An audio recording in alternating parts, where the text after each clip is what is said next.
ചരിത്രപ്രസിദ്ധമായ ആറ്റുകാൽ പൊങ്കാല മഹോത്സവത്തിന് തുടക്കമായി. തോറ്റംപാട്ടിന്റെ അകമ്പടിയോടെ ദേവിയെ കാപ്പുകെട്ടി കുടിയിരുത്തിയതോടെയാണ് 10 ദിവസം നീണ്ടു നിൽക്കുന്ന ഉത്സവത്തിന് തുടക്കമായത്. ഫെബ്രുവരി 25-നാണ് ചരിത്രപ്രസിദ്ധമായ ആറ്റുകാൽ പൊങ്കാല സമർപ്പണം.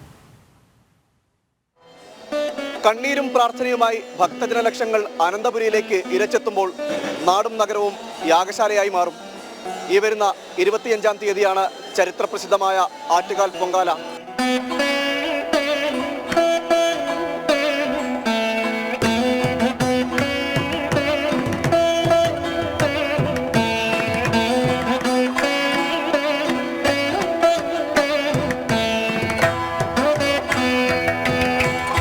കാപ്പുകെട്ട് കണ്ട് സായുജ്യമടയാൻ ഭക്തജന സഹസ്രം ക്ഷേത്രസന്നിധിയിൽ അതിരാവിലെ തന്നെ അണിനിരന്നു. വ്രതശുദ്ധിയോടെ പഞ്ചലോഹത്തിൽ തീർത്ത കാപ്പും പുറത്തിനാരും ക്ഷേത്രസന്നിധിയിൽ എത്തിച്ചതോടെ ചടങ്ങുകൾക്ക് തുടക്കമായി. വായ്ക്കുരവയുടെയും വാദ്യമേളങ്ങളുടെയും സാന്നിധ്യത്തിൽ തോറ്റംപാട്ടിന്റെ അകമ്പടിയിൽ മേൽശാന്തിയുടെ കയ്യിലും ദേവിയുടെ പള്ളിവാളിലും കാപ്പുചാർത്തി.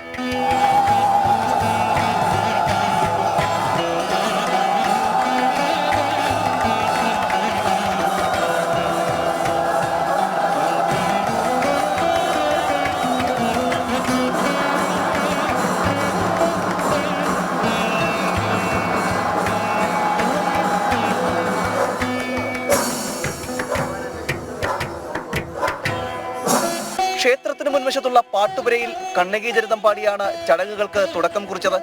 കൊടുങ്ങല്ലൂർ ഭഗവതിയെ ആനയിച്ചു കുടിയിരുത്തുന്നതായാണ് സങ്കല്പം. കാപ്പു ചാർത്തിയ മേൽശാന്തി 10 നാൾ പുറപ്പെടാശാന്തിയായി ക്ഷേത്രത്തിൽ തന്നെ തുടരും.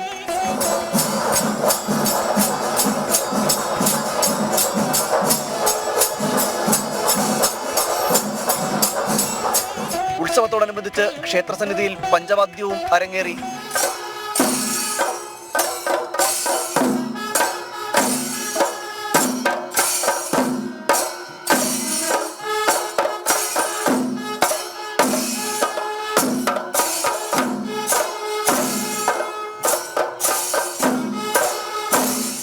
ജനം, തിരുവനന്തപുരം.